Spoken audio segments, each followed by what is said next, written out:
Excited. What's going on, everybody? Wilson here, your spiritual hype man. I'm super happy to be back. Today we are with our great friend Victoria. How do we pronounce your last name? Cattell. Cattell? Yeah. Okay. I was gonna go by like the Instagram handle. Oh, the Pangari. Yeah, Pangari 1111 Yeah. 1111. I saw it today. I was like, well, I've noticed 1111 in the last couple of days. Like we had a receipt 1111, and there was a few times I looked at the watch. It was like 1111.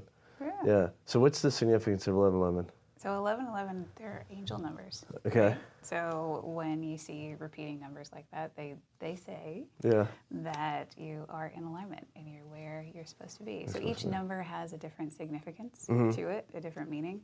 But yeah, we're gonna break this down. Numerology, right? Yeah. Okay, yeah. cool. Because I'm all about that. I'm all about that. I definitely start right there. But we'll get started here. So okay. So typically the way I do it is like we'll just because there's probably people that follow you and obviously love you, so they're gonna probably listen to this for the first time. So the nothing changes until you do is really just like a mindset, a philosophy, I guess, if you will. I like to pontificate is the word that I've been using for a while. It's really just the concept of like, okay, I understand that life in general, there's just a bunch of situations that we go through, and then it's decisions that we make in these situations that then get us to an outcome, which then ultimately becomes another situation.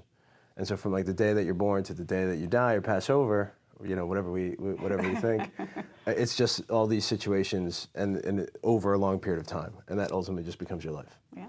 So for me, it's like identifying, or like what I'd like to share is just identifying the moments or these situations that we're not happy with, the moments that we find ourselves that we're like, man, this sucks. Like I don't like this feeling, and then reverse engineer what was the decision that got me there, and then influence creates thoughts create emotion drive the decision, and then that decision gets your outcome.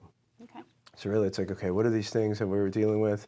What are the things we're not happy with? And then how do we make some of these changes? I take it. Yeah. So what's been the biggest change in your life now? So like, that's, for everyone's just, that's some macro. And then from there, it's just like, what's life story? So like, what are some things that you may be going through now? Would love to just hear your backstory, who you are now, what you've done, how we met. We met in Ormond, right? Like years ago? Oh my gosh, it's like... Gotta be like 10 years ago? 10 years ago. Dude, I think it's more like almost 16 years really? ago. Yeah, okay. I know. Yeah, crazy. Yeah, it's been a long time. Well, and where, I don't even know, was it Frame of Mind? Like, I'm not even... I think it was at Grind. Was it the Grind? Yeah. Oh, yeah, that's right. Yeah, that's yeah. right. Yeah, sweet. Yeah. Very cool. Yeah, long time ago. And now we're here, which is great. Okay. Look at us all grown up. Yeah. You've done a lot too. Like, so you're part of like, I think you're part of the if people are talking about like really the soulful people, like you're in tune with your soul and mind and all that stuff. So can you give me a little background in terms of like what you do now, and then we'll do like a reverse engineer. We'll do like a Quentin Tarantino and go backwards. Go back in time and how we got here. Yeah, just tell us who you are. Like, it's what you do. So currently, I am doing quantum energetic healing. Love it. So what is that, right? Yeah, what is that? People are like, what the fuck, quantum math? No. So it's essentially energy work, right? But we're working in the quantum field. So we'll do a deep dive into like all of that and how that works. But the quantum energetic field is like the field of potentiality. So talking about like our experiences, different experiences we've had, we carry energetic signatures in our field from these things.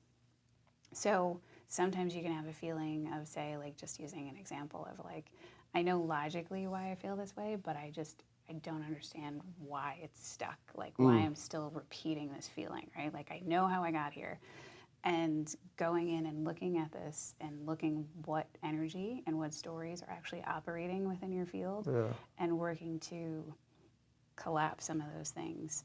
So it does go into like quantum physics, when you observe particles becoming waveforms, or actually the actual particle. So it's like once we observe the energy, when I see what's happening in someone's field and I see like the images and hear the sounds and these things, once it's observed, now we can actually change it. Work through it. Yeah. And so releasing it out of our fields, if it's like old stories, then releasing some things that maybe weren't even ours to even begin with. So like we have like ancestral stuff that we carry. So it's really, honestly, I'm in awe of it every single time. Yeah, right. I'm great. sure. Like you tapping into people's energies. Yeah. You know, it's funny. It's like as you speak, I can feel the energy in here. Yeah, like Yeah. I can feel it. Like it's as far as like everything you got going on, which is great. So how did you get here? Like what was your work through? Like what what was your influence growing up, and was this part of that what you grew up with? As Yeah. far as energy and healing and things like that, and then how did you carry that through in terms of things that you've done? Because I also feel like there's also like there's two. I feel like there's usually like two worlds. I break it down in terms of like the structured 9 to 5. Like there's like the structured of what we see society as, and like what the masses, hear to be true, or we think is true. Yeah. And then there's that extra level of like things that we're just not seeing if we're just currently stuck here, or I don't want to say stuck, but only looking at this, Yeah. spot. So is that something you grew up with, or how did that come about? Kind of, yeah. So, I mean, as far as like the metaphysical stuff, that was introduced to me. It was kind of like an interesting story how it came about. Please do share it. Yeah, that's what we're doing, telling stories. So, my mom was actually a Sunday school teacher. Okay. Right. So, I was introduced to the church, and and it wasn't bad. Didn't have any like terrible experiences or anything. Yeah. But got to learn all that, the Bible and the Sunday school and the stories and everything. And then I believe it was my dad was looking for a hypnotist to lose weight. Okay. Right? So I was still really young and finds this lady who is a therapist. Yeah. She's into metaphysics and she goes to hypnotize him to lose weight. And anyway, long story short, both my parents start seeing her as kind of like a therapist. Okay. And I was pretty young. So my brother, the next sibling up from me, passed away in a motorcycle accident when I was 13.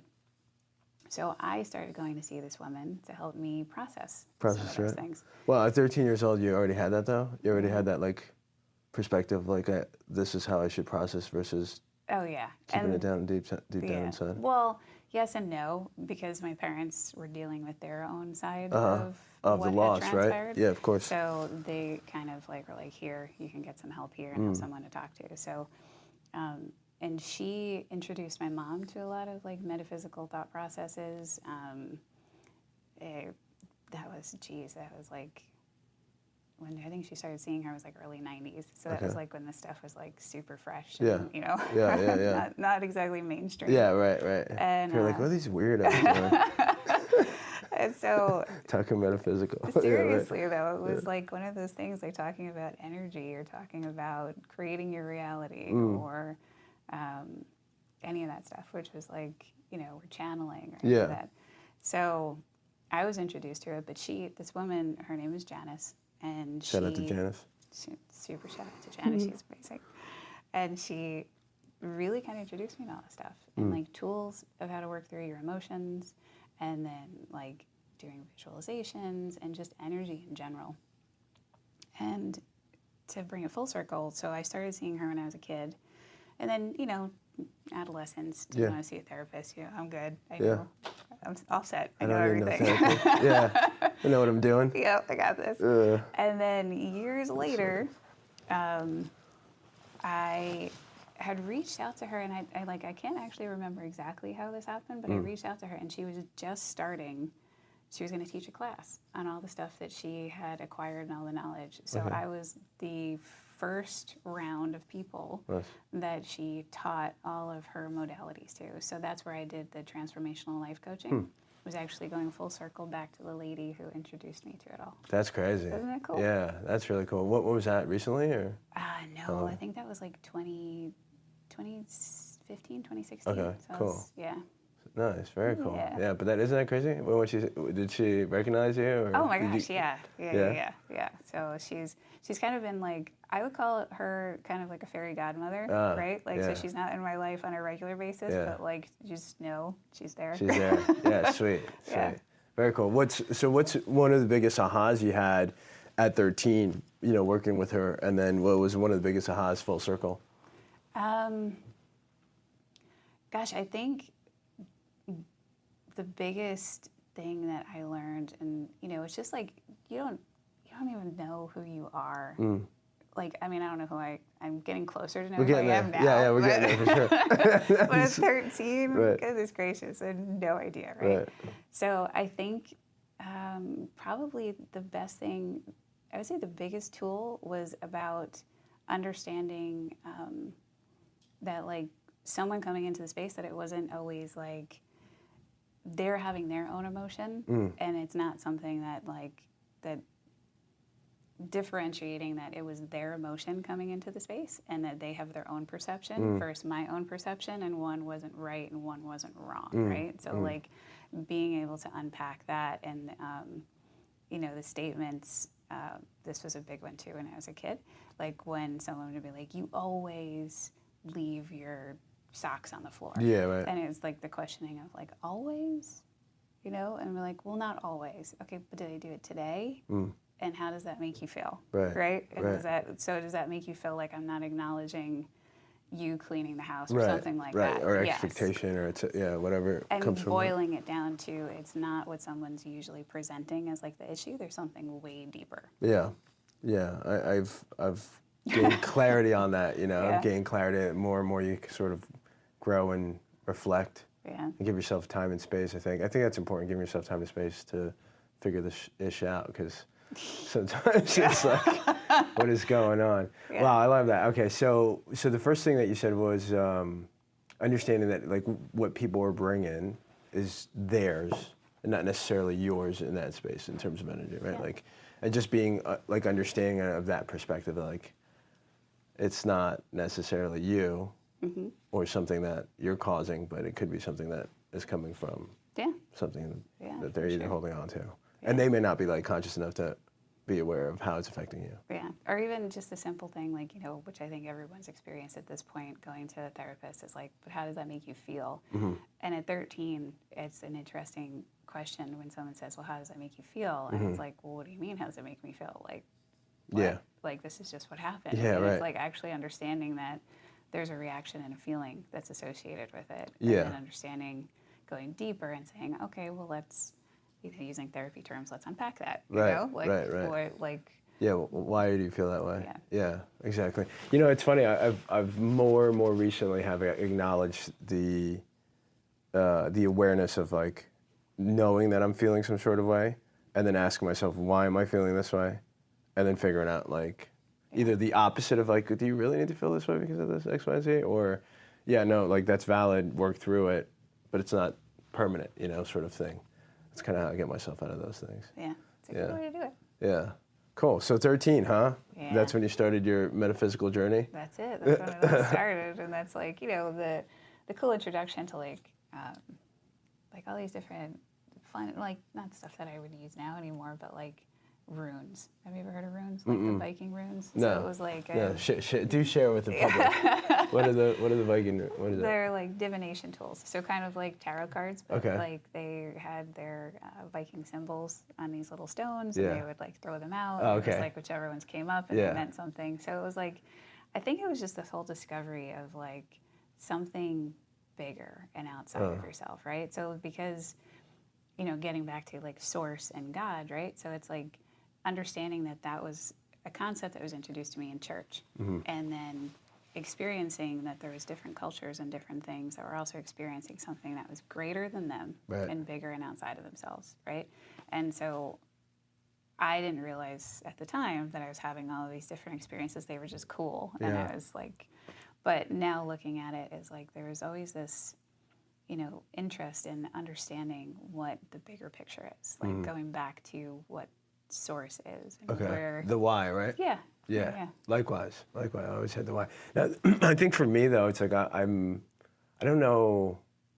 I'm trying to figure out how close I am to getting to like the source or like you know that feeling. Because I think one thing that like keeps kind of. By the way, side note, squirrel. Do you have tarot cards with you? Not with me. Not no. with you? No. Okay, all right. I was gonna say because then we can do that would be great. I'm all for that. Okay, so not meant to be for today. We'll do another one. So what was I saying? Yeah, wow. I just don't know how far. Like it's been a repetitive thing where people are like, hey, like or get into your spirituality, like pop into that, like get in there. Like I've had a couple of readings last year, and they were just saying like you're missing sort of this spiritual, even though I'm the spiritual hype man, you know, but like my own, like I like to provide that to people, but like I feel like my own stepping into like, and I've felt it a couple times, but I haven't, like I'm not in there, you know, so I just don't know what that is for me or when it's going to be, or I don't know if I need to seek it or search for it. So that's kind of a question mark for me, like because I felt it, like the connection. Okay. Like there's been times where I'm like, man, and I think it starts with gratitude for me. Okay. So when I feel like this overwhelming sense of gratitude, then there's like this connection of like, yeah, this is fucking ethereal. But then it goes, and I'm like, all right, back to life. You know, like back to this fucking thing that we have, you know, this matrix sort of, you know, sense of feeling. So I think that's my next work, is like working towards just being more on that side. So like a regular connection to it? Yeah, and like just that feeling, like staying or at least keeping that feeling longer.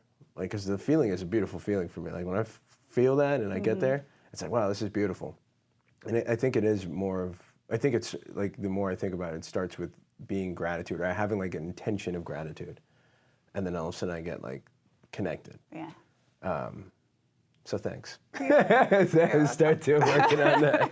But, you know, with that, Yeah. there's, so, you know, talking about like positivity, right? And I had somebody say to me, like, I really just want to like stay in a place of positivity. So can you help me do that? And I'm like, well, We'll try. Like, You're right. but sometimes I think it's, for me, what I've witnessed is there's the ebbs and the flows, right? So to say that I'm going to be positive for the rest of my life would be silly, because I know I'm not. Like, the ebbs, like, so when you're in the flow, everything just seems to be like, it's unfolding and it's amazing, and it's like, oh, I'm so grateful, and you could be like, yes, like, this is it. Yeah. That's what I'm seeking. But then there's an ebb, right? But it's like, just like everything in the universe, that everything has to expand and contract, and you need that contraction for the expansion, right?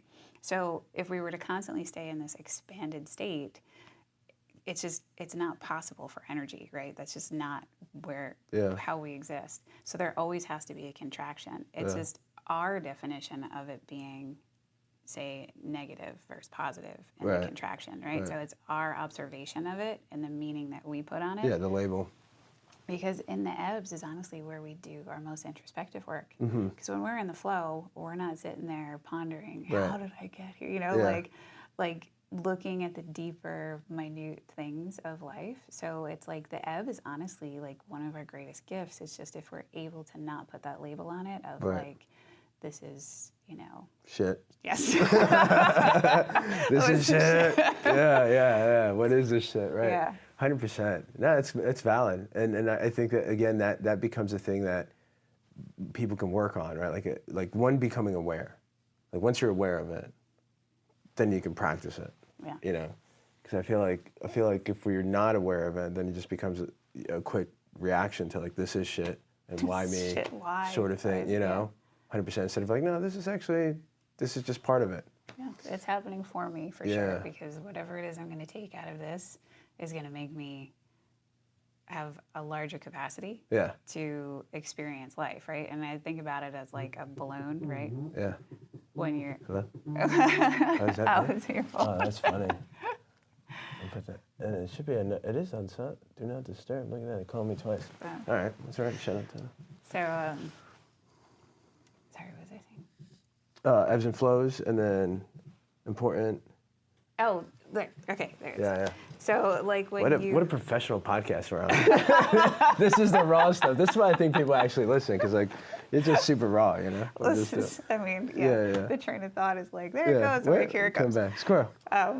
So, like, when you're gonna blow up a balloon, right? Like, you're gonna pull it and stretch it in different directions so that it can hold the air, right? So you're not like fighting as much to get the air. And so, like, when we experience these different levels of our existence, it's actually stretching our capacity so that we're able to hold more. And by holding more isn't necessarily like it's just holding more of life's richness, of the fulfillment, of gratitude, of all of these different things, and compassion, right? So like when we've experienced, like it's easy when you're sitting from a place of being like, oh, everything's worked out for me, you should figure it out, like, you know. But when you've been in this spot of maybe not experiencing the highs of life and maybe, you know, losses and things like that, to experience somebody that's in that stage, the amount of compassion that you can have is so much more because you've been able to stretch. Right. There's like a depth to it. Yeah. Yeah. I love it. All right. Well, let me ask you a question. What's been one of your toughest ebbs in life? In life? Yeah. It's a lot. I would say toughest. First one that comes to mind. Yeah. Where you like, you know, maybe, yeah, your toughest one where it really hits you and you're like, fuck. And then you're like, huh, got to get through this. I would just say loss. So for, you know, my experience here, so first time was I lost my brother Robbie in a motorcycle accident when I was 13. And then my other brother Jimmy to a heart attack. Gosh, I think that was like 13 years ago. How old was he? 49. Damn. And then my dad passing. So that was only 3 years ago. But so losing all the men of the family. But I would say that loss has definitely been one of the ones that, like, the grief and how grief sits. I would say because I was only 13, it wasn't like, you know, I was having this, like, didn't like have to change careers or anything, you know, it was just like processing. And I think that those, having those waves come and, you know, understanding like that one experience, so like my first brother and then my second brother was an entirely different experience, but it still hits those echoes of the previous one and then again, you know. Right. So I would say those were probably definitely things that like stuck, you know, the things of like of loss, of like worrying about like that life. I mean, gosh, I didn't drive a car until I was like 17 years old because I was so afraid of like hurting somebody or something like that. So yeah, so I'd probably say those. And then, you know, those are just kind of like, I think, regular life things, you know, that wasn't like a one thing. And I was like, oh shit, how do I deal with this? It was like, because grief is kind of like long part of it, right? Yeah. But I haven't like I've experienced the loss of my grandfather and Ginger. Ginger was tough. Remember Ginger? Yeah, shout out Ginger. Rest in peace, Ginger. So like when people talk about loss, like it's sort of not hard to because I can kind of place myself there in certain situations, but yeah, I'm not looking forward to the close loss, like very closeness of, you know, single family member on that. However, I do keep death though as part of like the thought process where I think it transfers to gratitude. So like sometimes even hanging with Patty, I'm like, man, this could cease to exist tomorrow. And like, you know, the thought of like not either me or her not being here, then I'm like, damn. And then there's like a moment where I'm like, I'm grateful for this. Like there's a little bit more of that, you know, as far as the feeling. Yeah, so wow, that's crazy. What do you think, well, I would assume, right, at 13 years old, going through or processing loss, that did sort of help you for the future loss, or was it was probably still equally as hard, but were you able to process easier, or were you able to work through it? I think it's almost like yes in a way, because like the first time, I think the first aspect of it, because it was an accident and it was so sudden. Sometimes, I mean, definitely as a kid, I don't think we have a sense of our own mortality. For the most part. Right, of course. Unless you're just like sitting in a room contemplating. Right, like, no, you have to hit a certain number. You're like, what the fuck? I got how much longer? Damn, go do it. All right, so we're not really in that spot. Right. So I would say that first aspect was like really that like eye-opening, like, wow, like this is fleeting, like this, and that was like that thought process of like, it'll never happen to me, that it can, but not in like a fear state of feeling like, oh my gosh, I have to prepare because it's going to happen. It's just like the potentiality of like, this moment we'll never have this moment again, Right. So like to be so present in every exchange of like the people that you really love the most. Yeah. And I mean everybody, right? But like those really rich moments where closest you're to you. like when you're with Patty, right? Yeah. And you guys are like, even if it's just like laying on the couch watching a movie. Yeah, that's exactly what happened. Yeah. I was like, wow, we could die tomorrow. I'm like, And this is just like, yeah. and just appreciating the beauty of just that real present moment. Yeah. Yeah. Yeah. So I think it did, with the next, like my dad was older, right? So it was just like watching him deteriorate. So that's a different kind of experience than like a tragedy that happened sudden. But yeah, it's one of those like, well, I know that I told them how much I love them. I know that I was always present with them in every moment that I could. So no regrets there. No regrets. Right. That's big. Yeah. That's big. Because then it would be harder, I would Yeah. think, right? If you're just like, I wish I would have. Because I imagine that that's like what you would sit with the most, right? Mm-hmm. Because there's so many aspects of grief that like to anchor into that one thing that kind of like keeps repeating in your head that would cause and elicit a lot of like, again, going back to the energy, right? Yeah. So if you anchor into a feeling and it's like regret, there's nothing you can do about it. You're living in the past, right?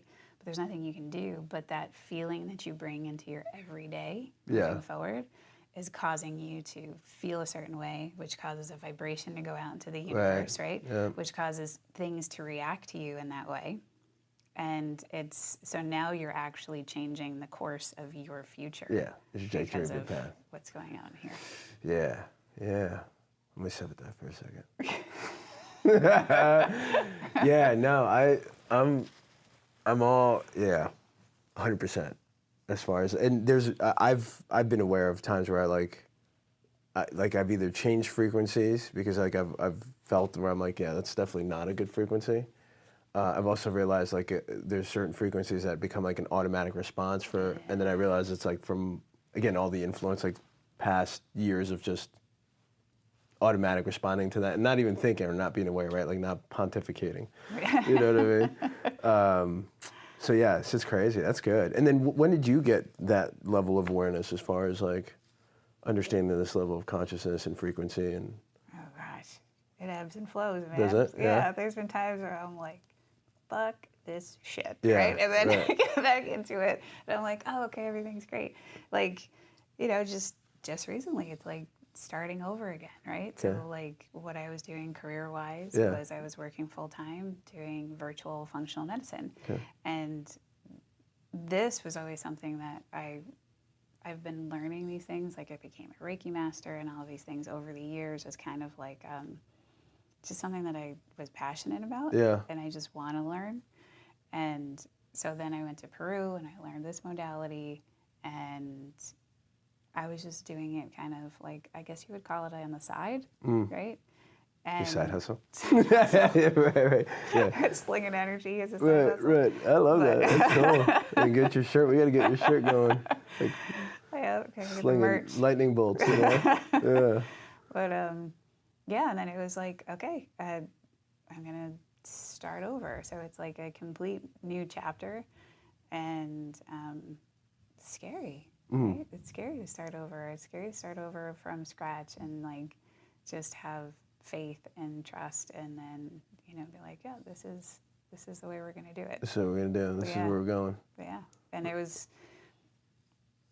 I could have all of the information that I want, but the feelings that would rise up were still, I'm like, okay, wow, I got some more work to do.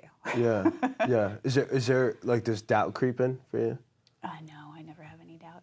Really? Yeah. I'm like, wow, that's great. Sign me up for the course. Of course. Yeah. Okay. For sure. Yeah. It's just, I think it's in, so I call it like parenting, right? So like if you were to parent a child and like you're gonna like kind of help them process through something.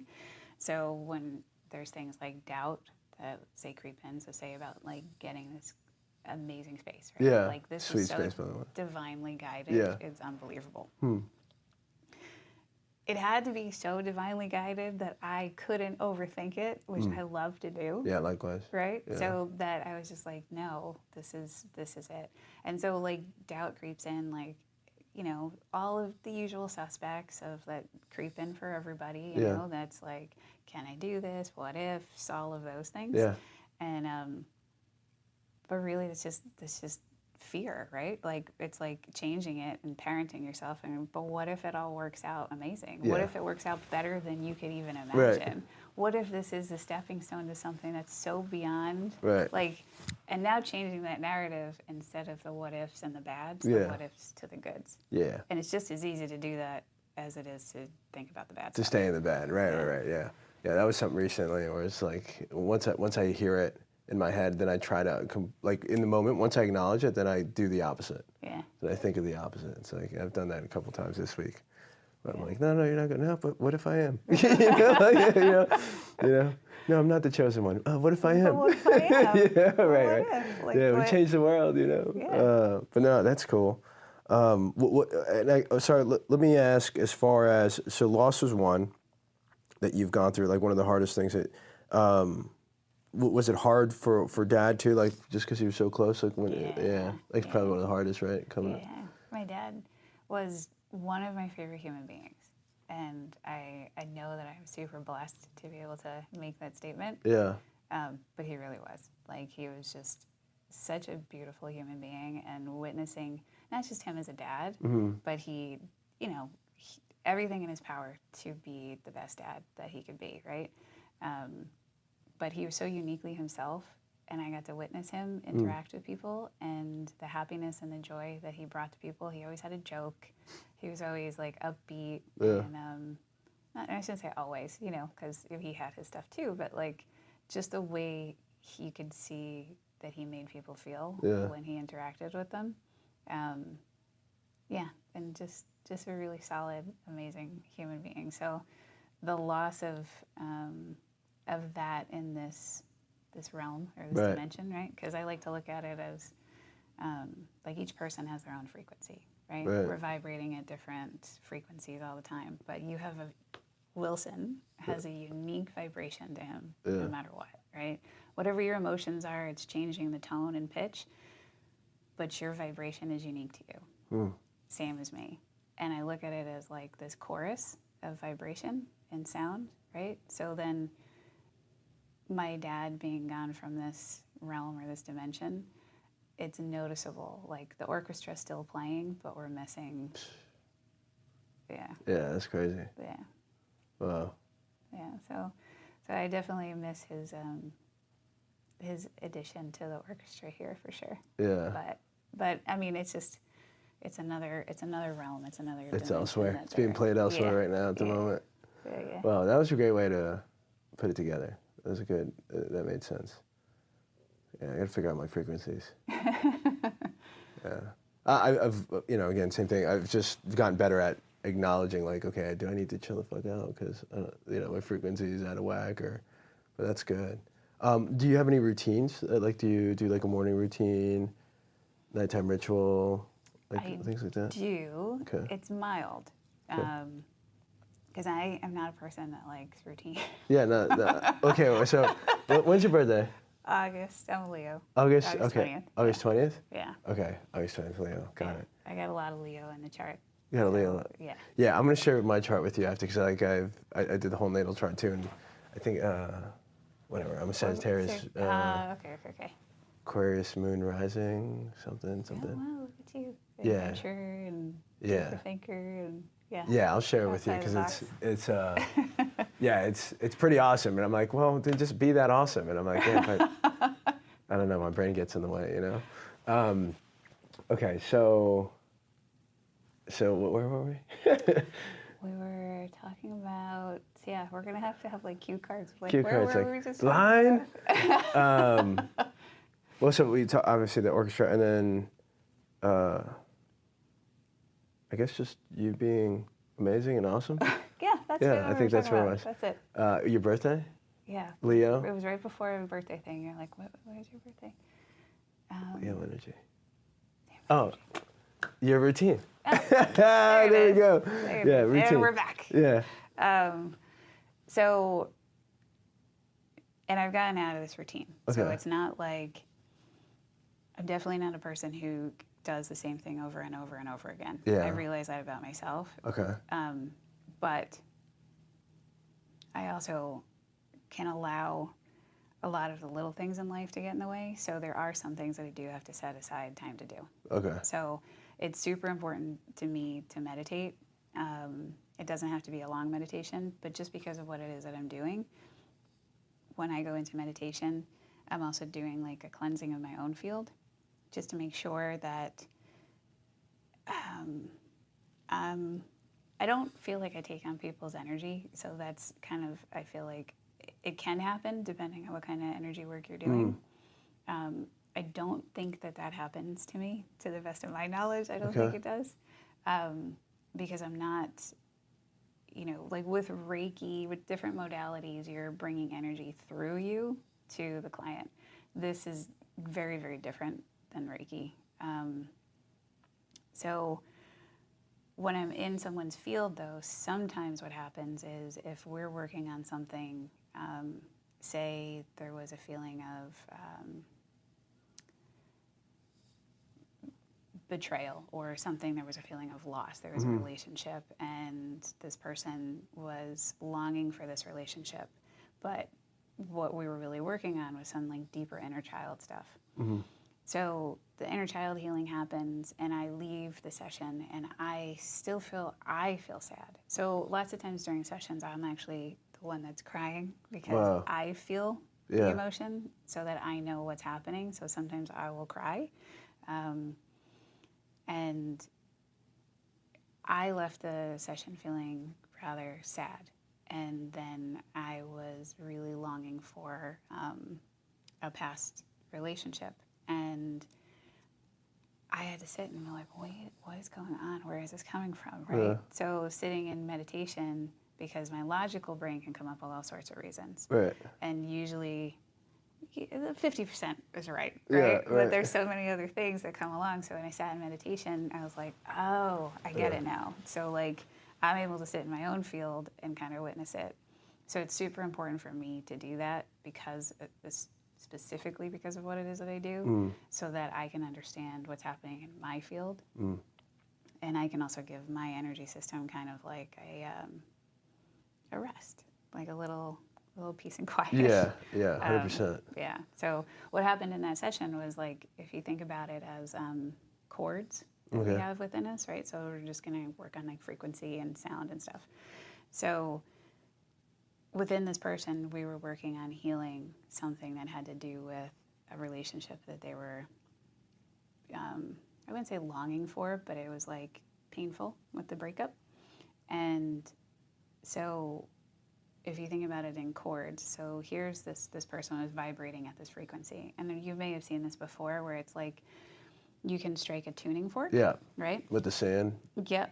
So this one's, if you strike the tuning fork and you have it next to another tuning fork, it's a different frequency. Yeah. So say this one was like 528 and this one's like 4 whatever. Yeah. 10. Perfect. Yeah. You strike the 528, the 410 doesn't ring. Okay. You strike a 528, put it next to another 528, it starts to make the other 528 start to resonate because they're in resonance. So that frequency matches. So those two frequencies are matching and they're activating each other. That is so much of what happens in life, right? But because when I was doing the session for somebody, and I have gone through a breakup as well, there was that chord within me that started ringing in coherence and resonance to them. So I had this activation within me, and I had to sit with like, oh, okay, there's still stuff that I need to work through here, and how can I work through this for me? So yeah, meditation is super important. So you scheduled an appointment with yourself? Yes. I put this on the calendar. The whole day? Blocked off for me. That's cool. Okay, and was that recent? Yeah. That was probably like a month ago or a couple weeks ago. Yeah. Yeah. With the client, and then what about your breakup? What about it? Yeah, let's just get into that because that's. So what was? Yeah, take us through it. Obviously, that was tough, hurtful. Yeah, it was tough. All right, because here's the thing. I feel like a lot of people, I feel like that's one thing where I've spoken with people or I've seen people in whether they're either longing for a relationship, are in a relationship, and then there's always something like either not, like, I think there's a small percentage of people that actually get the other half. Mm. And I feel like there's plenty ways to get there, but I think there's it's like, I think it's exactly what you said. It's the frequency of the tuning fork, right? I feel like if both of you are maybe not the same exact frequency, but I think if there's an ability to or an openness to get to a similar frequency, mm-hmm. even if, one tuning fork or the other tuning fork sort of needs to adjust a little bit more in certain situations and then recalibrate back, mm-hmm. right? Because like for me, I feel like personally for us, in terms of our relationship, there was so much tuning that we've had to do to get to where we are. But I think the base or the core was always very strong, mm-hmm. as far as, I guess like overall sight. I don't know, but I feel like there's a couple things. One, honest communication is sometimes missed, even though I feel like communication is like, hey, you should communicate. Well, one thing we say with Pat is like just honest, even if it may like rub us the wrong way or rub somebody the wrong way. I think in a relationship it's super important. And I think in all verticals, right? So like everything that may be taboo to society to talk about, but not really anymore, right? Because everyone's sort of talking about it. But all these like verticals that people need in order to like one, feel like they're being heard, and then two, that it's part of the relationship to like continue moving forward and grow with it. Obviously, it's easier said than done, right? Obviously, yeah. With people. And I also feel like I also like have seen where people like are just longing for a relationship and then like sort of jump into things. And I think I've done that too. I don't know, because like I guess I've loved in my relationships, but I just wasn't the best person at that time, mm-hmm. within those relationships. Like I'm still me. I'm still like Wilson, but there's definitely versions. So yeah, different versions where it's like, man, I can't believe I fucked that one up again. So like, how does that resonate with you as far as what you've gone through, and then, what were some things that maybe. I guess whether it's honest communication that you would have wanted to said before or anything like that. Let's just get in there. Get fucking deep. In there. Yeah, was a relationship a long time? Was it a long relationship or? I want to say I'm really terrible with time frames. Okay. Like anyone that knows me, like yeah. I'm like, well, it's 2 years, 3. Wow, 100 years ago. Could have been, Plenty of lives. Yeah. So I would say I want to say it was like between 4 years, mm-hmm. somewhere around there. Okay. So. Because I think when I first met you, I remember you introduced me to somebody who was like a doctor or something like that, or he was in an office. I don't know if that was. Yeah. So you were. That was my ex-husband, probably. Ex-husband. Yeah. Okay. So we were together for 13 years. 13 years. Yep. Yeah. What happened there? That was honestly we actually we're really good friends now. Okay. Which is wonderful. Oh yeah, see how I reserve no, it's good, it's wonderful. Don't let my frequency fork tune your frequency fork. Yeah, no, it's cool. I've had a very hard time, I guess, being friends with exes, and I think it's more because of just who I was. Yeah. They don't want to be friends with me. Well, and I think that's the thing is like leaving room for someone to become somebody else, right? Like the relationship might not have worked. We were just, my ex-husband and I were very similar, but yet very different fundamentally, which worked in a lot of ways, but didn't work in others. But it was really the emotional aspect of things that was probably the crux of it, because I'm mostly emotional and some logical, and he was all logical and less emotional. So sometimes it worked really well, but for the long run, it didn't. And it was one of those situations where it was like, I think if you have to ask somebody to be different in order for you to be happy, I just don't think that that's, if you want to work on it together, obviously at first, and see if that's a possibility. Like, I would really need more, whatever, or connection, or whatever the case is. Love. Yeah. Like, is that what was missing? Is that what you like needed in that, and just? Yeah. Like, what And the it was, fuck? but it wasn't like, as far as like him as a human being, like he's a wonderful human being. He's honest, and it's not like we have any like hidden things. There's no like major like problems or gambling or drugs or anything like that. You know what I mean? It was just like this pretty even keeled thing. But did you guys speak on it? Like, did you speak on the things that like you needed, and then I guess my question is like, when you spoke on it, was it honest as far as the most raw way to say it, or? Yeah, and I think we did, and it just was at one of those bypasses where it was like, this is just not. And I felt too that maybe who I was as a human being, because I'm I was more into like the spiritual stuff, and like like let's travel and have fun, and, and it was like more like and tune our forks. But it was more like regimented and structured.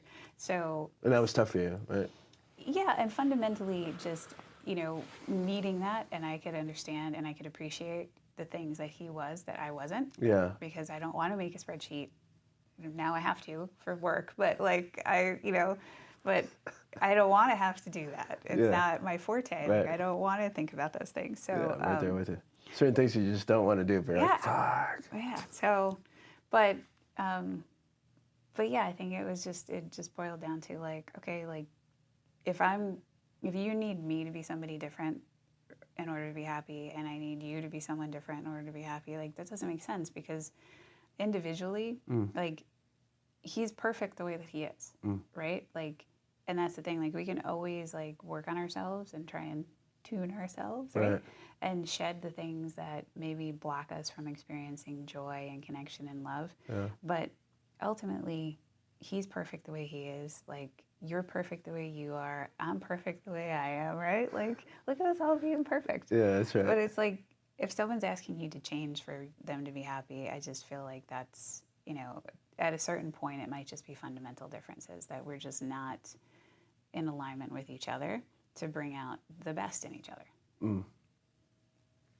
That's deep. Right? Yeah, no, that's deep.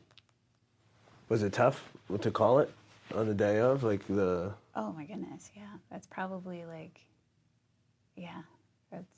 it's not a conversation that like, and it was just a conversation. There wasn't like a fight or anything like that. Wow. It was just a conversation. So, yeah, it's not, for when people go through divorce, it's like, again, it's one of those long, drawn out experiences, because you're not just like, back in the day where it's like you break up. Yeah, like peace. Yeah, done with this, right? And then you walk out and like, that's it. Like, you don't have stuff to exchange, or you have lives to untangle, because you've created all of these things together.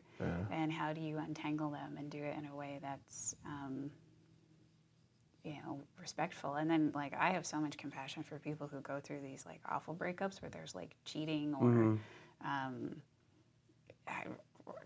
a bazillion other things. Yeah, fill in the blank, toxic. audience. Fill in the blank.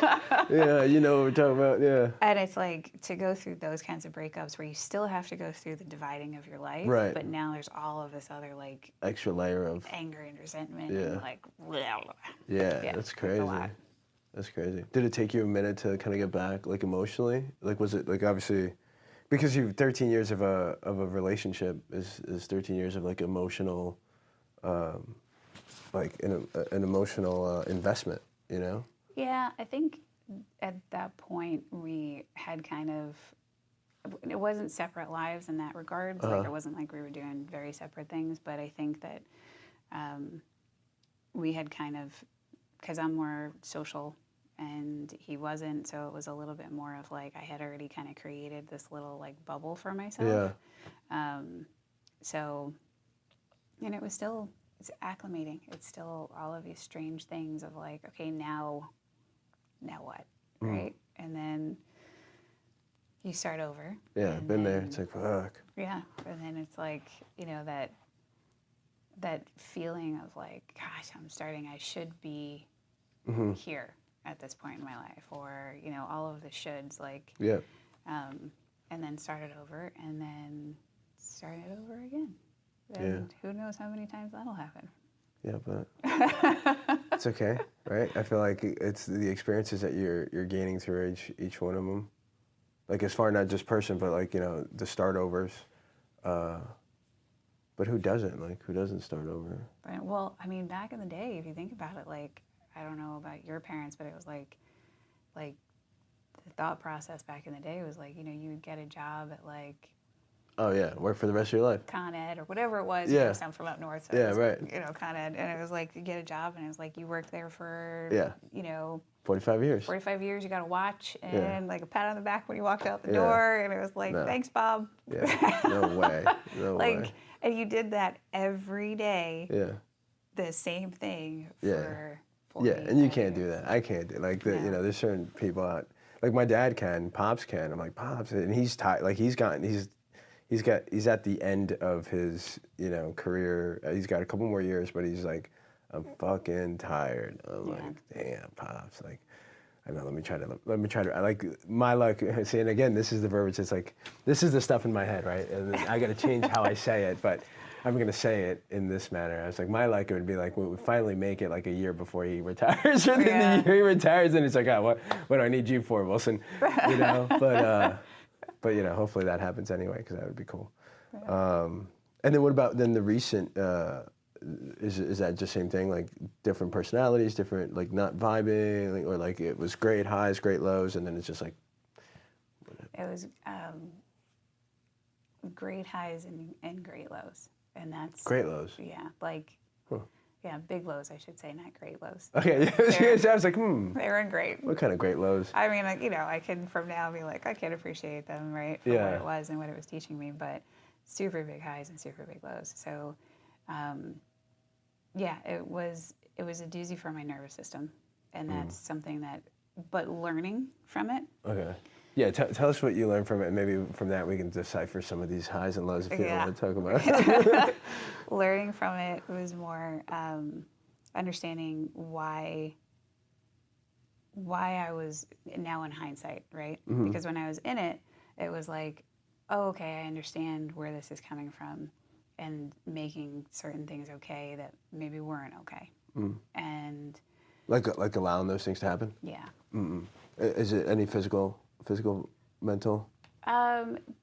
Not physical, just more of like mental stuff, yeah. And so allowing this, like, what was it about me that said, like, okay, I can forgive this, because I'm a very forgiving person, because I can always understand where someone's coming from, right? So it's like I can understand the fundamentals and the function of why this person's acting the way that they are, right? So like, because of X, Y, and Z that happened when you were this age, or this, or this experience here. Influence, thoughts, emotions, actions, decisions. Yes, right? 100%. So understanding from a logical standpoint why this person reacted like this. And then it's just like, okay, well, I can understand it.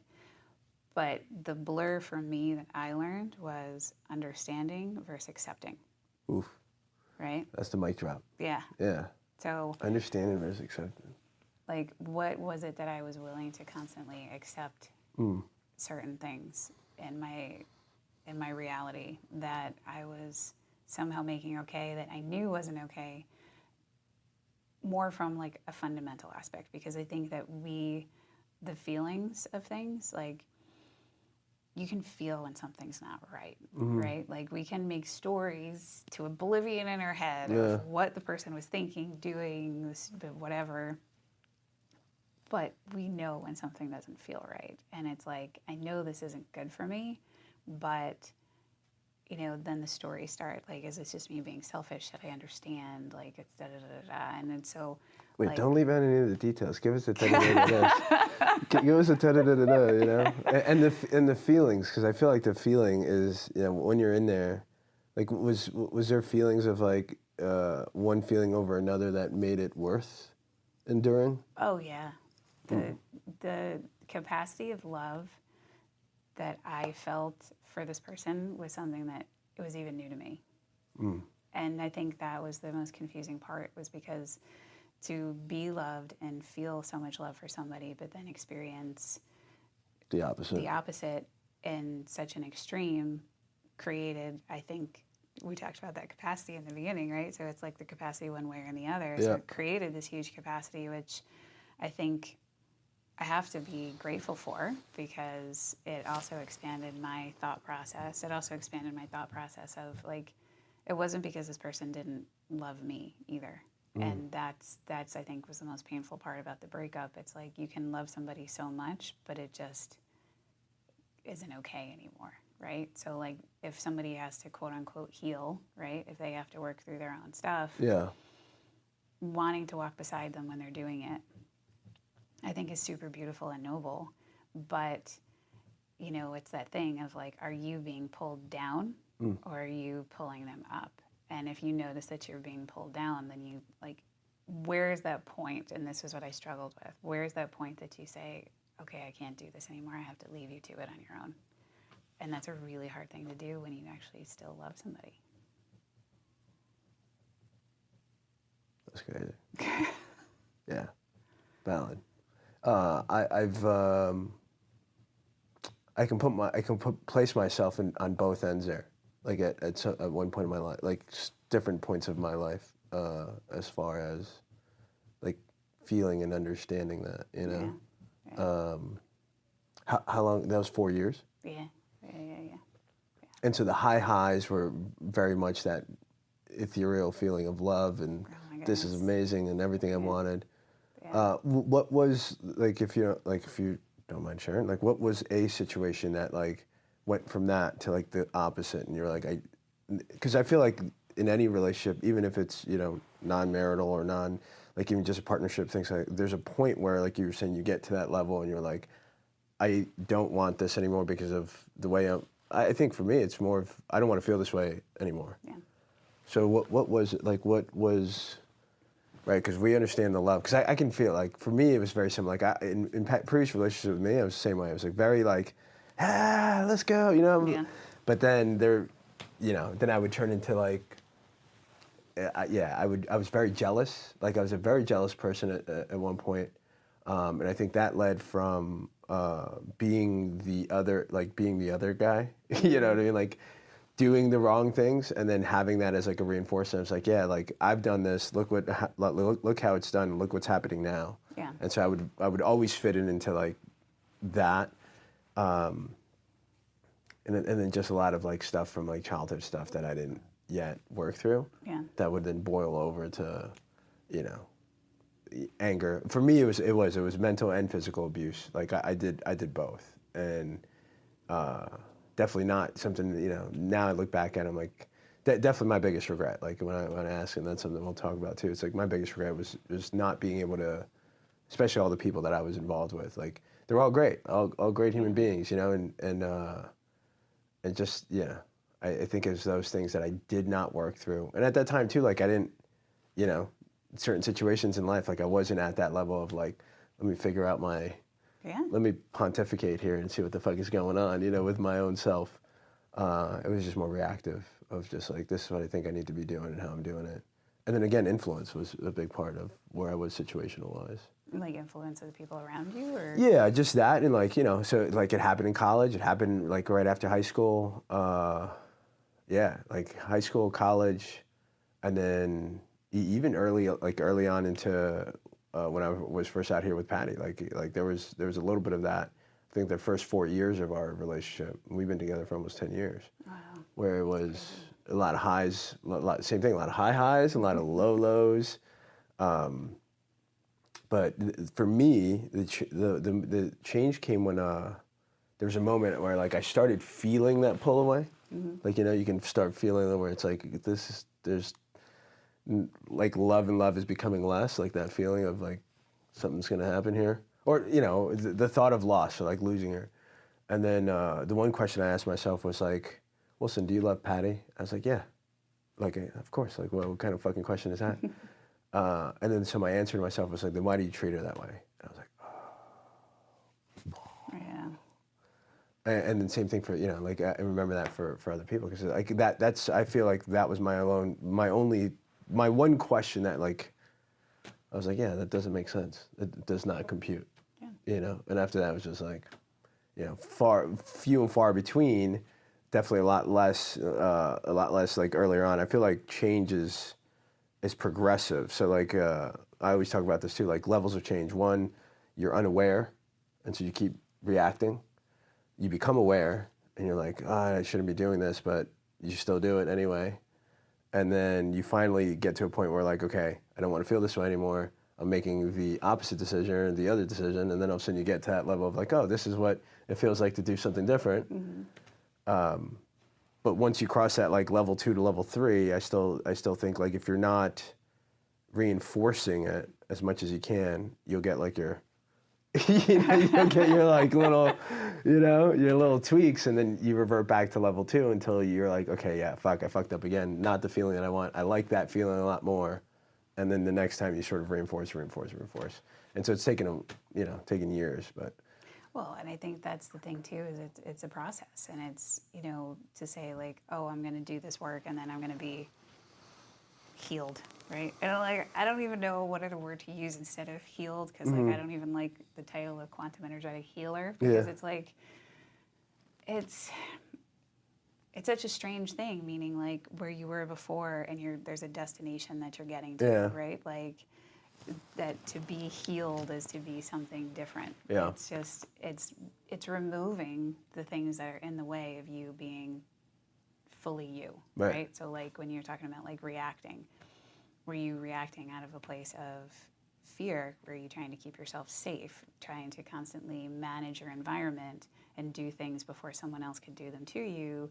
Like, were you in the state of defense all the time? Like, where is this coming from, right? Like, and those are just the things that were in the way of you being you. Yeah. Of receiving love, of giving love. So like, and I think this is like what this thing is all about, is just like getting the stuff out of the way that's stopping us, because I have yet to come in contact with somebody. Maybe they exist, but I have yet to know somebody that doesn't fully want to experience love. That doesn't want to experience connection. That doesn't want to experience these things. And it's like, acceptance. Yet, when we get into a relationship, these different versions show up that are like these fucking ninjas to the things that we actually want, know? And it's like, so why? Why does that show up when you find yourself in a circumstance that you've actually been searching for? So, Can I ask you, when was like I guess in the most recent situation, when was a moment where it was like, what the fuck? like the first, like sort of the first interaction where you're like, this isn't who the hell is this person? Like, or what was that situation like? It was actually, it was a lot jarring, because it was very reactory, and I haven't really been around a lot of people that are that strongly reactory. But yeah, you're sort of like, kill. Like this is it. Like I'm not, even when I get mad. You can't even say angry. You're like, when I get, I can't say it. Right. Well, like even when I get upset, distraught. Yeah, right. It's more of like, I still have an awareness of what's happening and then communicating it. Like, I just be like, I am so angry right now. Yeah. And that's basically how it comes across. It's not this yelling or screaming or throwing things. There isn't a big, like, crescendo of stuff that happens. Yeah. It's a communication. Yeah. And, but that's me. I've been, like I said, let's go back to Janice. Like I've been taught working on it. That since when I was 13 years old. So like to understand your feelings and process them so that you can come to the table with what it is that you're actually feeling, instead of smashing things and throwing things and then having to work through all of that before you can even get to what was at the core of it in the first place. So you're like, put down my smoky quartz. I'll be throwing that shit around, man. Son of a. Okay, all right. And so that was just more like, okay. but then you're just like, I love this. Like the high was still worth some of the lows. And I think the aspect of it was that like and this is a pitfall, right? So like I knew the person that he truly was. I could see it. Right. Right? And I think that this is like a pitfall for relationships is like I see who you really are. But I need you to know who you really are, because if you're going to keep showing me the version of you that you think you are, at what point do our versions just not match up? Yeah. And I can't make you or want you to be a different version. Again, going back to that thing, like valid. Yeah, and I think that was the point. Or it's like when you get into a relationship, you may not be on the same frequency yet, but like, can you get there? Yeah. Like based on the vision. And like when you were saying, like talking about like past relationships with jealousy, it's like if jealousy shows up in the space, it so gets in the way of connection, right? Like 100%. And it's because it's like all of a sudden this full activation happens, and it's like you can feel it in your belly, and it's like this like almost rush of adrenaline, and then it's like now it goes back to innate trust. Can I trust this person? Yeah. Like, and you did this, and the way you looked at them, or you were out too late, or all of these things, which stops that person from being able to actually be who they are, right? So it's like I'm putting a container on this person and parameters on them that they have to behave, and if it works the first time, and I don't think most people think of this consciously.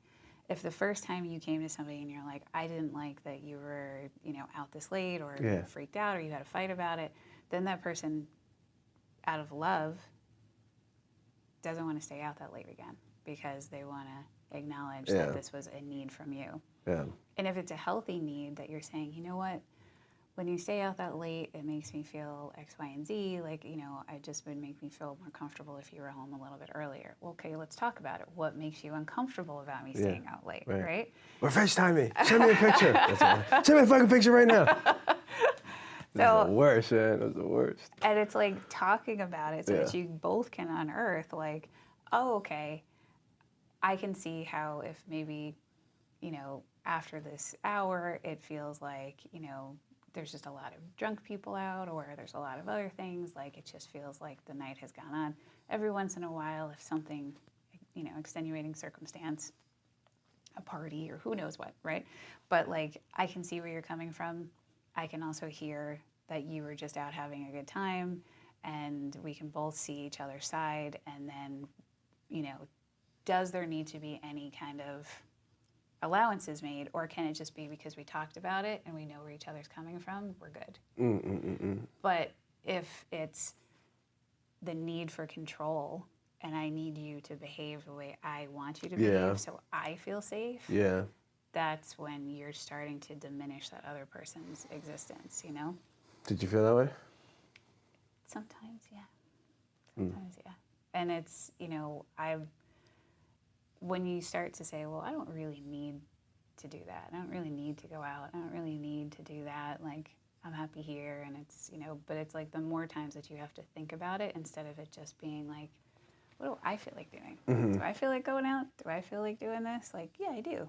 And then not having to worry that somebody else is going to be upset if you do. Yeah. Yeah, it's funny. 'Cause Patty will tell you now, she still deals with it. She's still very on the jealous side, and she'll tell you, she'll tell me, she'll tell her, anybody that she asks.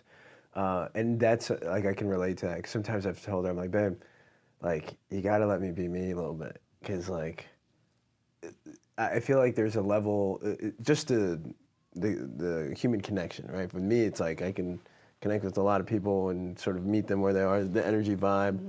And whether it's male, female, it doesn't matter. But again, there's always that like level where I'm like, I'm gonna have to slow my roll here, or like I don't want to say diminish, but I guess it's sort of just calm that part of me down, which I still think, and I do have the conversation with her. Like, this is again like honest communication. I'm like, babe, but that's like the best part of me. Like, the best part of me is that person that I can do that with people, you know?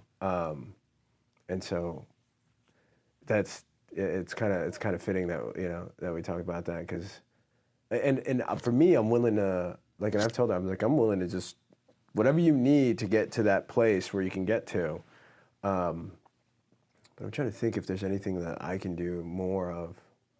I don't know. That's a good question. Well, there's interesting points, because it's like the double-sided coin, right? Because it's like, if someone has jealousy, it's coming from a feeling of lack of self-worth from them, right? So if that's really where it's seated, then it's in building their amount of self-worth. So that's work that they have to do, right? And self-worth is, I mean, geez, I think we all deal with that to a certain extent, for sure. right? But how deep is it within us that we now see ourselves as unworthy, or someone else is more worthy? Yeah, it's valid. But when we go into a space, I think there's a real definite difference, and this goes for men and women, when you can go into a space and you can be super friendly. So like Sagittarius, and you goes in and you're like life of the party, right? Like you're connected, shaking hands, kissing babies. If I wanted to. Right? If not, I'm like, don't fucking talk to me. Like, that's the other part. I wish I was home right now. It's like, I don't want to do none of this. Too much people. Yeah, it's definitely definitely some of these extremes. So like, you go into a space and you're doing that, and you're being the full expression of yourself, right? Yeah. So like, you could come in and you could someone could feel your energy, and like, people react to a high vibration, right? Yeah. They come over, it feels good to interact with you. There's something about this guy. Yeah. He's super friendly, he's easy to talk to, like all this. But this goes for men and women both. And we've all experienced it. There's a person who's like super friendly, and you like, oh, you feel comfortable around them, they look fun, blah, blah, blah. And then there's the person that's like exuding this open, and the best way to explain it is like a sexual energy. Sexuality, yeah. So like, you're putting this into the space, and it's more like flirty, and it feels like the door is open. So just looking at it from an energetic standpoint, if you're in a relationship, this is a sacred area that only like your partner gets within this energetic space. But if you're going into spaces, I don't mean you, I just mean in general, in men general, and women, right. And you leave me out of this. Yes, leave her out of this. Not you. Or get you in trouble. But like, and you're leaving this area open for people to step in, and there's that difference. Like, there's a difference in a look. There's a difference in an energy and a smile that you give someone, and you can, like, if it was like a cartoon, you would see this energetic like exchange between two people that is coming from a space that doesn't feel like it's honoring your partner. And if that's what's happening because someone's seeking validation, right? So like, if I was to go into a space and I'm super happy and friendly and I'm talking to everybody, and someone mistakes my energy, I would have a firm boundary of like, thank you so much, like, I'm flattered, but no thanks. Thanks, you know? But if I was exchanging glances across the room with somebody and doing side smiles and putting out the vibe, that can be felt like that. And that's where I think there's, lines can be crossed, but it's so subtle. But if we were really honest with ourselves, could we say, yeah, I was kind of doing that. Yeah. Or, no, my energy was contained, and it was just their reaction to me. That's a great question. Was that a question? That was a question. No, I can definitely, just in speaking honestly, there's definitely times where I'm like, wow, and I think and we have this conversation, like we talk about it, and sometimes I'm like, babe, do you just not want me to look? Like, is it like, part of me, I feel like is, and again, I don't know if it's the Sagittarius in me or like whatever, like there is a part of that I do like, and I do enjoy, like either getting the validation, like, oh wow, this, not only the energy, but handsome, good looking, whatever that was. And I think it came from like not having that early on. And then all of a sudden, like I stepped into my own, and then I completely got it. And then I was just like, so I don't know how much of that is maybe something I still need to work on or work through. But now it's more of like, I just don't even allow, like I'm sort of not, like I sort of cut it off. And then I let it out sometimes, but then I'm like, no, I can't let it out at that volume or at that level, kind of like what you're saying. So, yeah, I don't, it's also hard for me to, I don't know if like because I've said to Patty too, I was like, I don't know, do you just not want me to look? Because like I feel like every time like there's like a female that sort of walks by or, you know, is in the vicinity and is attractive, like just like you can say like any dude can be attractive, like is it hard for me to just not look? I try not to now, like I try to kind of cut that off because I can feel how she feels. Like I'm in the moment where she's like, she knows I'm looking. I'm either gonna look or not look, you know. And if I look, I'm like but I try not to because I also try to like want to respect that.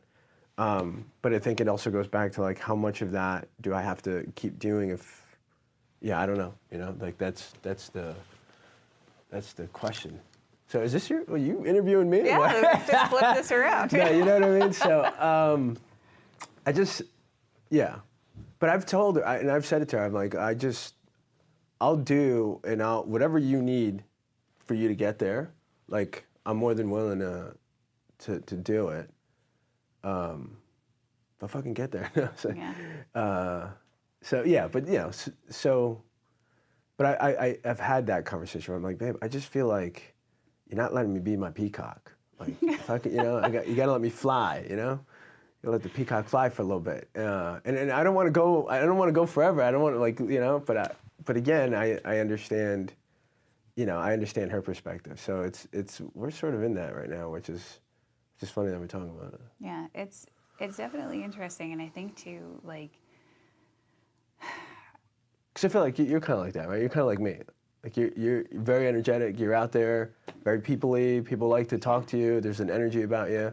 or it can be the complete opposite. Or the complete opposite, like, right? I just don't fucking talk to me. Yeah, I don't want to be home. Now, was that sort of somewhat of an issue with the most recent relationship, where it was like, No. There wasn't jealousy in there at all? Or? I mean, I think it was jealousy. I don't know if you call it jealousy. It was insecurity, I think. Right, and that's where it stems from. Yeah, so there was insecurity, but it wasn't like being out, because it's like, I don't know. I'm trying to think, like, as far as like seeing somebody, like if there was an attractive person or whatever, I think that like, just as if I was single or otherwise, it's like to look up, right? And to get a glance to see what's going on. But listen, let me check real quick. We still rolling? Okay, good. Okay. Good. But it's the energy exchange, right? So I think that could be a difference, because it's like when we say we're looking, are we looking and then being like, oh wow, like, and you could feel the energy, and then are you trying to get a second glance or whatever? But to look up because somebody's walking by is completely normal. Like, yeah, 100%. And sometimes I'm like, oh babe, it's a dude. You know? You're like questioning yourself, like, why am I looking? You know? Yeah. But I think like the level of like insecurity, and it's so bizarre. So like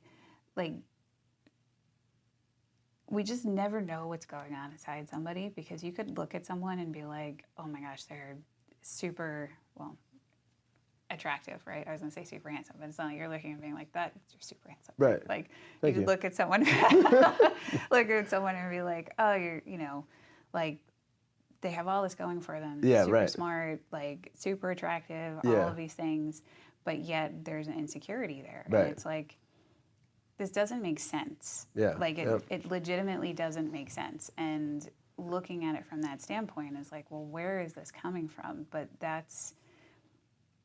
think that's everybody's got to be everyone's own unique journey, because if for that person, when you feel insecure, it's giving you this constant adrenaline rush, this constant experience, no matter where you're at, of not really being able to be fully in it. Yeah, almost like the fight or flight thing. Yeah. You just have to, or like the walking on eggshells kind of thing where people talk about. Because you're like preparing for a betrayal. And I think that's at the core of it, is like, betrayals sit like, deep. That's big energy. Yeah. Like, that's like goes as far as like grief almost, because betrayal hits a lot of different layers. I've done a lot of that with my previous relationships, where I was the person just betraying, and Patty honestly has been the only person that I didn't. You know what I mean? and now I'm like at a point where it's like you know, not thinking about it obviously, but just more of like if that was, I was like would never want to, like I would never want to like have the betray, like even if you know, get away with it, it's like because like there was moments in previous relationships I got away with it for a while, but that whole feeling that you give to someone, you know, it's like I would never want to give that to anybody else, especially something like, you know, like a Patty. Yeah, it's crazy. It's crazy when you think about that stuff. So for me, it's, you know, like that's why I'm like, it's forever either a growth that we're doing, because I can't see it's got to be a growth. There has to be a growth, because we can't stay at a level where it's like. Yeah, and you got to be able to. So it's like, are you running parallel, right? And Right. That's the partner relationship when you're together for so many years. It's like you can have growth, but like with a tree, your branches could go in opposite directions. Yeah. But if you're growing and you're growing parallel to each other, so you're still on the same trajectory. Yeah, yeah. I wonder how we work through that. What do we set up a schedule with you? Yeah. So tell us a little bit about your business. This business? Yeah. Tell us about what you do. So it's kind of a combo. Okay. So the energy work is. That's funny. It's like a hard stop there. Here we go. Yeah. It's the energy work is first and foremost. So with the energy work, it's, you know, I do the coaching along with it. Now I like to do the integration coaching. So to see what's happening. So basically what an energy session looks like is someone, it doesn't have to be like you're having this like massive like existential crisis. Yeah. Usually when people are seeking out help is when they're in the existential crisis in the ebb, right? But it can be any time just to enhance what's happening. So an energy session, we set an intention for the energy session, and that's going to be like, okay, so what's, you know, what is it that you're wanting to work towards? What is the feeling that you have for the, like, you know, sometimes people are wanting to get rid of a feeling if they feel stuck or they're feeling betrayed or they're like, but then sometimes it's people are wanting to work towards feeling more of something. Like I really want to open myself up to joy and so going in, setting the intention. So I like to say the intention is like putting in the GPS, but we could take all these little side streets and the GPS is going to keep recalculating. Yeah. We're still going to get to the end result. So it brings us around, shows what needs to be worked on, what's there, and then we're moving through that energy, seeing what stories are playing, if there are any. If it goes back to sometimes like inner child stuff, which a lot of it does, right? I feel like a lot. A lot of it does, especially if we're working on relationship stuff. Right. 9 times out of 10, it goes back to inner child. Yeah, it's crazy how like I wish, you know, they would have just taught that early on in school. It's like, hey, let's work through your shit. You know, you get like a therapy or / whatever class. Yeah. Well, I mean, the thing is too, I think, like, and this is going to go speak to like therapy. If you walked into a therapist's office and you gave them the breakdown of all the things you're experiencing, they could probably just tell you like, oh, you have this, and this, and let's work on that. But allowing someone to come to their own epiphany is what sticks. Right. So leading you, okay, how does that make you feel? Like, let's unpack this. Where do you think that came from? Right. Do you remember the first time you felt this way? Yeah. Like all of these different things that get you back to have you make that mental connection. The reason that this works so well in conjunction with, or even, you know, outside of, is that it's seeing what's operating in your field, what the echoes are, what's happening there. And then as we're witnessing it, I'm talking to you about 80% of the time to tell you what it is I'm hearing, seeing, and feeling.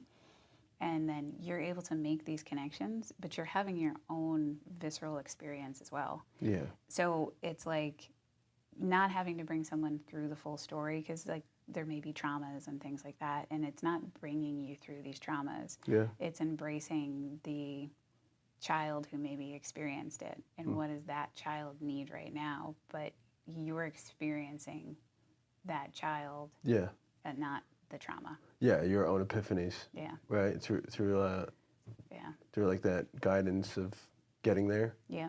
And so in collapsing those energy fields and those stories that are running, that are constantly associated with those things, right? So it's like, and that's where the quantum physics stuff comes in. Because in quantum physics, it's about the whole, we talked about the double slit experiment and like light particle experiencing itself as a particle or a wave once it's observed. So there was another, what was the name of it? It was another, it'll come to me. It was another experiment, and they realized the same thing, looking at particles and them behaving as a wave versus a particle, depending on whether they were observed. But then it also changed when they observed it. It didn't just change it then, it changed how it behaved in the past. Like, I will tell you the name of it, I'll find it, because it's like, so you could actually look it up, but that's telling you that these time frames and realities, by observing something right here in the present, we can actually change its expression in the past. Oh, that's crazy. Right? Yeah. Like, and this is like quantum physics. This isn't like woo-woo. Yeah, yeah. Like, yeah. So by observing the energy here in the present in your field and working through it and collapsing some of these energies, we're literally affecting what we would call, quote unquote, the past, and therefore sending it also into the future. Which then affects your now to the future, your present to, wow. So, oh, very cool. Yeah. So doing energy work and then bringing that into the coaching aspect of things. So allowing what transpired to land, and then it takes sometimes, because the energy work, you'll feel it in the moment, but sometimes it can take 2, 3 to 4 weeks to land. Yeah, 100%. Right? It's like going to a retreat and be like, yeah, I'm going to go do this when I get home. And it's like, yes. Welcome back to normal life, bitch. That is, yes. Do your laundry. That is the example that is like the poster child. Like, I just did ayahuasca and I saw the creator and I know what it's all about. And then somehow 2 weeks later, you're like, beeping and honking at people in traffic and cursing at them and like bills are due and you're like, fuck. Yeah. I had a similar experience. So I was on we did shrooms, I think it was almost a year ago. And I wasn't seeking, like I was like, you know, we're gonna watch the movies, you're gonna hang out, whatever, and all of a sudden like I ended up going to the bathroom and just like staring at the mirror. And it was like great, like it was insane. So I went through the whole child, you know, again, when you're little, that came up, cried, and then all of a sudden I got the notion of what like life was about. I was like, the only thing life is about is like this with other people, like the love. That's all it was. Like that, it was clear today. And then Patty, so Patty was watching the movies. She came into the bathroom, sees me sobbing. She's like, I don't want to deal with this. She's like, I'll come back and check on you in a couple of minutes, 20, 30 minutes. It was an 8-hour trip, man. It was nuts. I ended up going outside for a little bit, but most of the time I was just like in the bathroom, like looking at, and then just going through it. And I was bawling. I was like, yeah, it's just this. And then for the next couple of days, it really was, I was walking with like that feeling of love and giving that to people. Like no matter who it was, could have been, didn't matter who, but I was just, everything I was doing was just like, it was a frequency of love was what I was giving to people, no matter what circumstances. And then slowly, it started like, going back, reverting back to like the things that you've been doing for years. Why is that? There's a couple things. So it's neural pathways. Okay. So the scientific answer, right? So the scientific answer is going to be the neural pathway. We carve out these things that we say and do on a regular basis. So it's like, there was some study that said like, I think like, it was something crazy, like 80% of the thoughts that you have today, you continue into your next day. So you're thinking the same thoughts, which are eliciting the same feelings, which are eliciting the same answers. Influence, thought, emotion, action, decision, So day after day, and so you're continuing 80% of the same thoughts that you had the day before, right? So what does that do? That creates a neural pathway in your brain. So like driving, the first time we got in a car to drive, there was so many things to do. Like I remember being so overwhelmed, like I got to look around, the window, the buttons, can't hit any buttons. Merge and blinkers, and And now we can do it all on autopilot Right. because we created the neural pathway for it. Right. So when we have these like experiences that open us up to something so much bigger, it's like it can feel like sand slipping through our fingers because it's like our neural pathways are so strong of the things that we say and do on a day-to-day basis that it's like we just slip right back into. Right. And really what it is, it's a persona.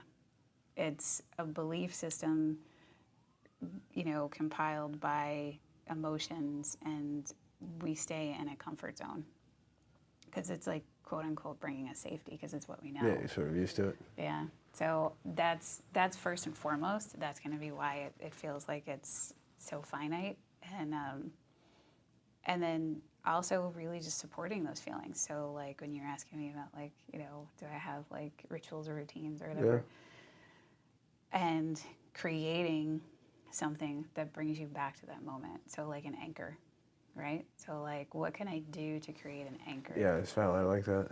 To like get back to that feeling of, yeah, because that was great. That was a great one. It's, I mean, they're amazing, and they're like, I mean, I myself have had all of these existential, like these huge, like with ayahuasca and shrooms, and it's like, I know the answers to everything. Yeah, and then it's like all of a sudden I'm sitting here like, you know, what's my purpose in life? Right. You know, like going back to this very like minute experience. Right. So what's your anchor? My anchor is meditation, for sure. It is, and now I have a new way of, I guess the best term for it would be manifesting, although I feel like that's kind of like, I don't know, I wish I could find a better word for it. Okay.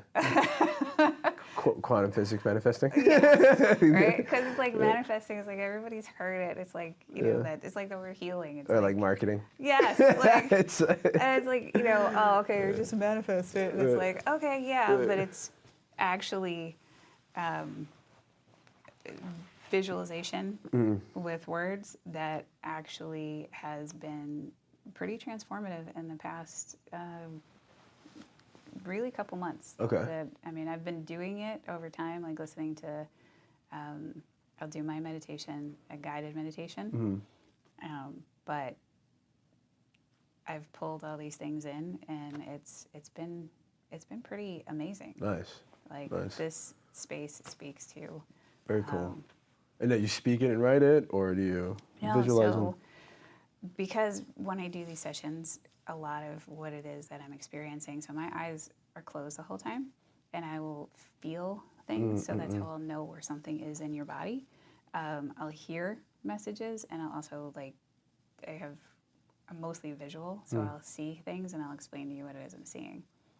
So I started using visualizations, but not visualizations like, I've tried this before, okay? Right. Like, so I'm gonna say, the caveat is, people are like, yeah, I've tried a visualization. I have too before. Yeah. Visualize yourself. Like, what was the like thing from The Secret? Like, your hands are holding the Yeah, steering wheel holding of the the steering car. wheel, Like, right. how does it feel? And like, and it's like you do this exercise and you feel. I could speak for myself. I shouldn't say. I felt like, okay, this is so not real. Though. Like, so it didn't register within my system. Yeah. It still felt like I was pretending. Right. And so a lie is going to register at a totally different frequency than a truth. So what I do now is, instead of like a physical thing, right? So like, what is it that I want to feel? So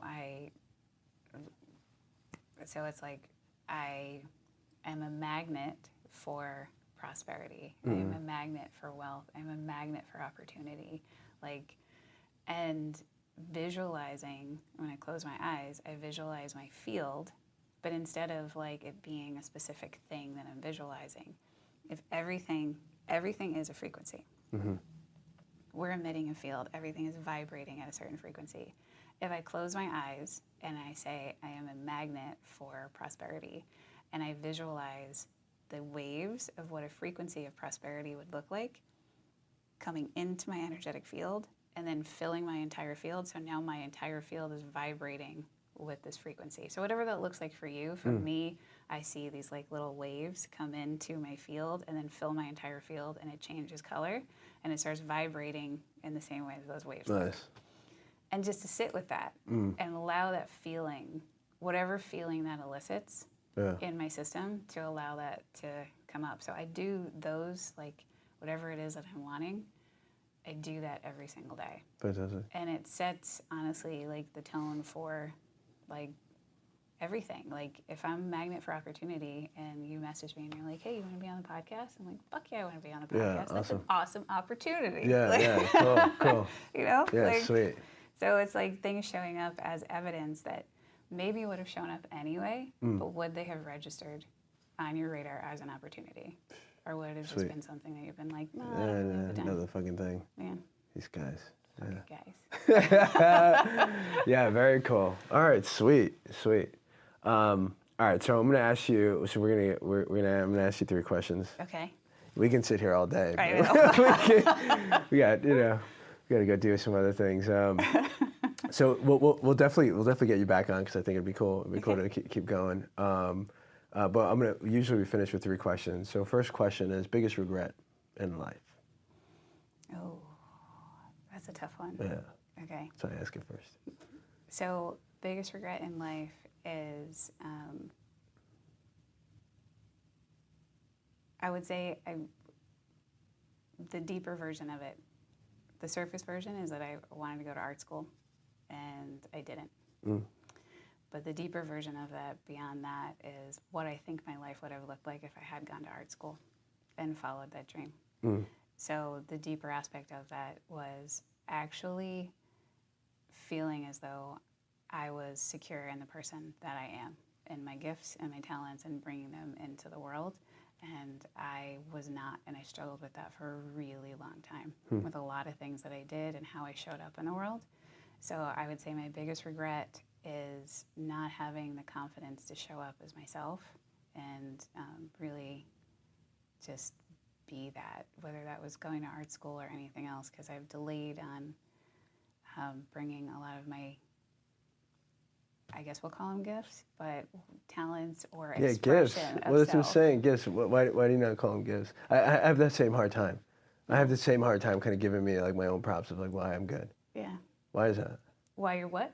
Like, because you said gifts, but you're like, not gifts, but like they're gifts. They're gifts, yeah. And it's so I guess it's I tried to reframe it as gifts, because it's like I don't want anyone to think that like, well, I'm not gifted, right? Because everyone is gifted, right? It's just how you want to package it. So it's like bringing your own unique self forward, right? Yeah. Because I think that the word gift is what I caught myself That's on. what I'm wondering. Is because I have, depending on where you are, some people feel as though they're not gifted at all.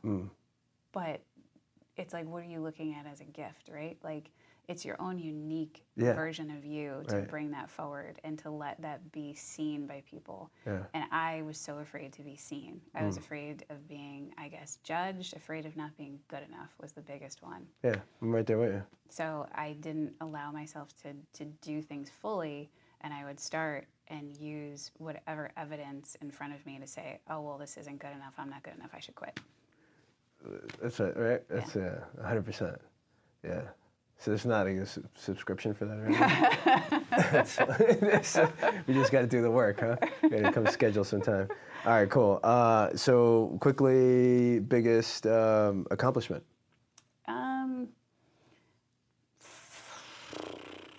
I guess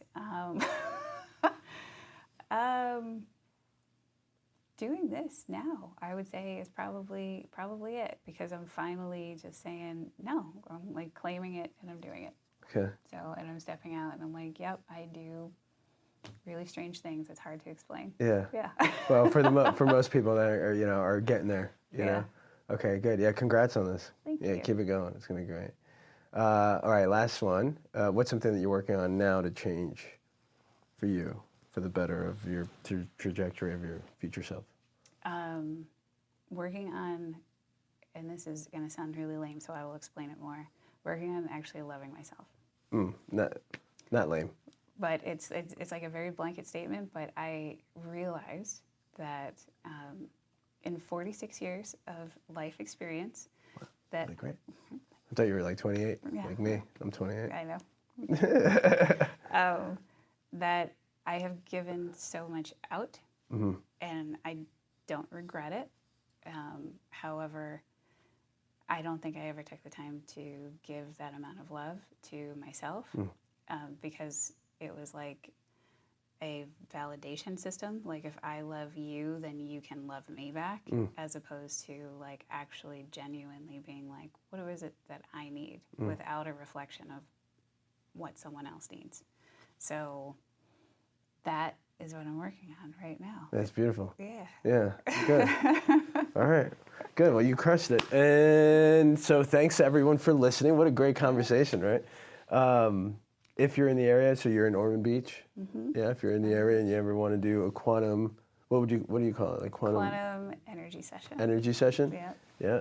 Yeah, I'm gonna put we'll put your details out there. Okay. But if you're not and you're listening, we got people listening all over the world. So I actually do this virtually. Virtually too. Yeah. Okay. So most of my clients are virtual. So Okay. I do it over Zoom, and it works just the same. You don't need to be in person. Yeah. And then the coaching and all that is done over Zoom, regardless, anyway. So. Very good. Yeah. So, what would be summarizing this in one big sentence, run-on sentence? Love yourself. You have the power to actually, once you get to that level of awareness, to actually change what the past meant to you, so that way it changes what your future, like present and future, can be. And you don't have to do it alone. And I think that is a really, really big key to this whole thing. Love that. Is that there's modalities and there's different things to support you, because it can feel daunting, and sometimes we don't see our own progress. So, yeah, so that. Love it. All right. And we'll catch you guys on the next one. And don't forget, nothing changes until you do. Peace. All right. That was awesome. Let's go.